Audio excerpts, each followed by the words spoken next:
What's poppin', what's poppin', what's poppin'? Okay, I know in my recent ASMR NBA discussion video, I said in the next one we would dive into that Clippers Mavericks matchup, Dallas Mavericks matchup. Here's the thing. I lied. We have to discuss the Heat 76ers before we get into that, and then that'll be the first one I promise we will talk about. Quick recap on our predictions from last night. We went 1 for 2.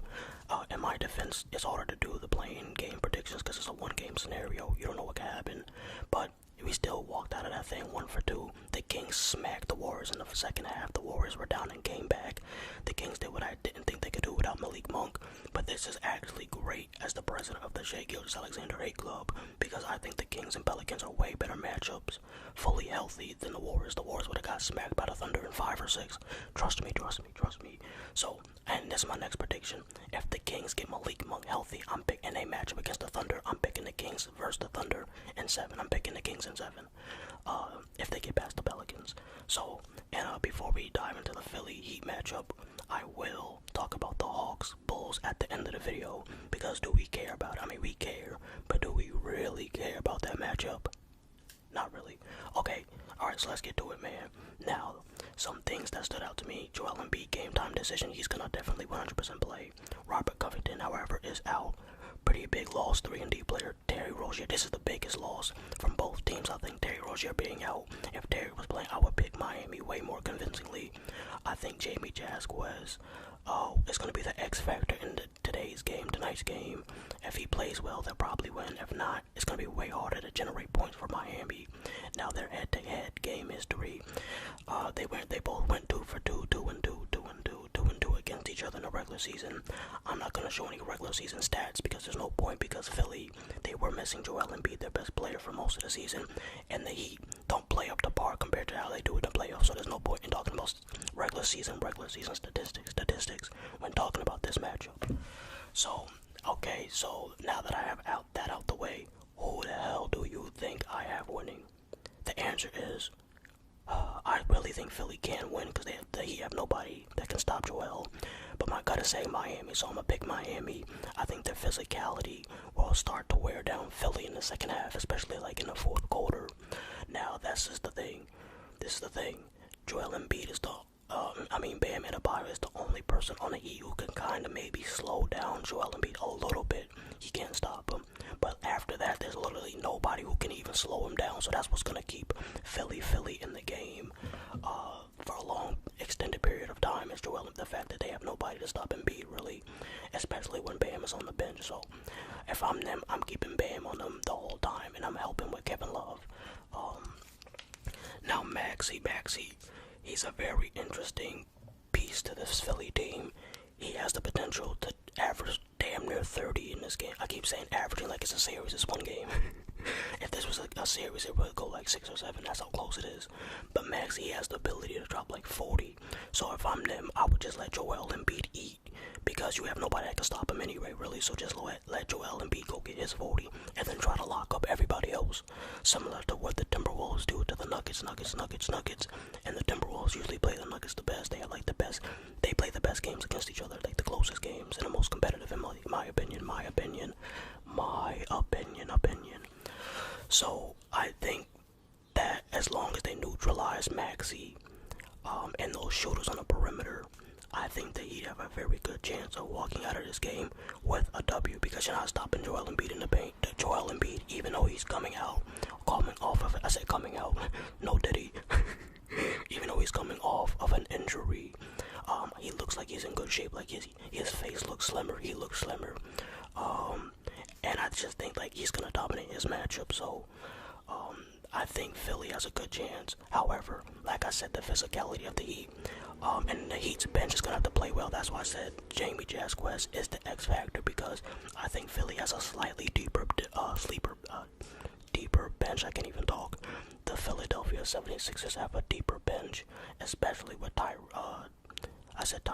Terry Rozier. Yeah, Terry Rozier. I was thinking Tyler Hero for a second. Terry Rozier is not playing in tonight's game, so I think Jamie Jazzquez is gonna have to play up to expectations and maybe even exceed expectations. But I think he's the type of player that can. I've seen him. I've watched him plenty of times. He's clutch. He's pretty sneaky, athletic. can get to the rim. He's like a point forward out there when he was coming into the draft and coming into the league.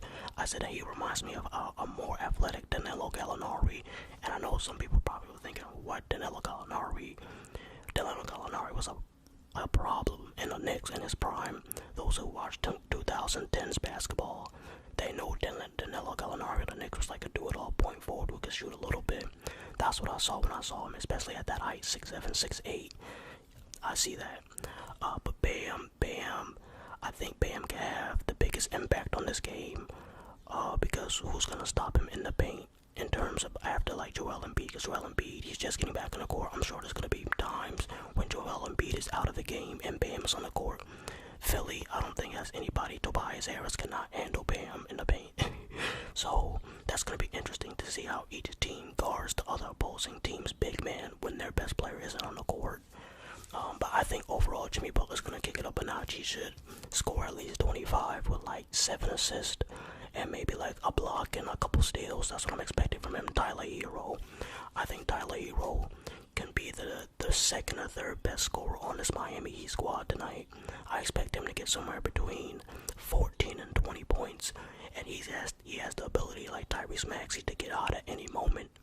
I would give Tyrese the advantage in that matchup head-to-head versus the Tyler Hero, but Tyler Hero is definitely more proven and has done it on a bigger stage, so he could get the best of him, and I'm actually expecting him to do that. So I think Tyler Hero's gonna get, like I said, his 14 or 20 points. He can create a shot off the dribble from anywhere on the court pretty much. He's clutch, he's poised, and he's been with the Miami for a while, so he already knows where everybody's gonna be. He knows how they play, he knows the system.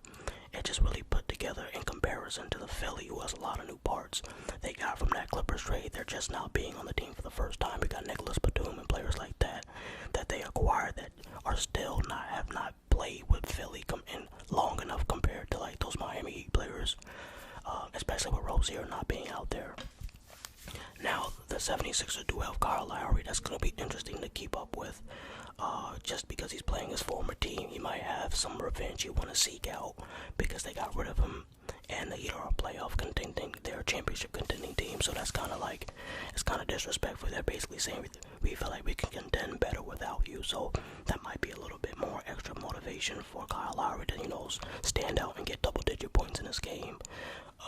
I think Kyle Lowry will actually play pretty well. He's probably gonna have he's probably not gonna do anything in like the first 3 quarters, but he's gonna be, if it's a close game, Kyle Lowry's gonna hit like a big shot or 2 in the fourth, I'm telling you now. But yeah, I'm just gonna pick Miami off of defense, physicality, Jimmy Butler, and I think Tyler Hero, he's not gonna let Tyrese Maxey completely outplay him. But I just think they're gonna wear Joel Embiid down, especially since Joel Embiid is just coming back. Even though he's in shape, we don't know what his stamina is looking like. We don't know, he might get tired at the end of the third, and especially with that Miami defense. And when it comes to coaching, they both got really good coaches. I would give the slight advantage to Eric Spoelstra, of course. I think Nick Nurse is the Philly coach. I want to make sure that's the right coach. I believe it is Nick Nurse. Nick Nurse is a good coach. He's very good at putting players in position to score. Pretty good defensive coach. And the thing that I like most about what he did this season was moving Joel Embiid closer to the basket, putting him at the free throw line instead of the 3-point line, so he could be in a better position to attack and put the defense on their heels. But yeah, man, this is going to be a crazy game. Let me know. Come back to the video after the game. Feel free to tell me how right or wrong. I'm going to say Miami wins a really close game. They're going to win by 8 points. I think it's going to be back and forth, back and forth. Philly might even go up by like 6 points, 8 points. But I think Miami will just start to wear them down late in the third and going into the fourth. And I think Miami's going to win this by a little bit less than 10. Like I said, 8 points, 8 points. But this is going to be a really fun game. Let me know in the comments, who do you have winning? Do you have Miami and do you have Philly? Now really quickly, let's get to the Bulls-Hawks game. I promise you guys, for all those Hawks and Bulls fans that are tuned in, I would give this a quick minute take. I think the Bulls are a slightly better team, like depth-wise, but I think the Hawks have just the best player on the court. So it's gonna come down to getting the Bulls slow down Trae Young enough to where their offense can basically match the other team's off the Hawks offense.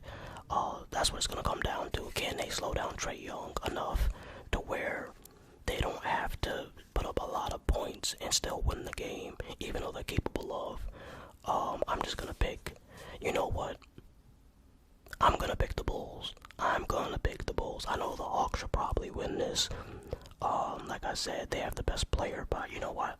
I changed my mind. I'm picking the Bulls this time. I'm gonna pick the Bulls, so I got Miami and the Bulls. I'm out. Peace, hey.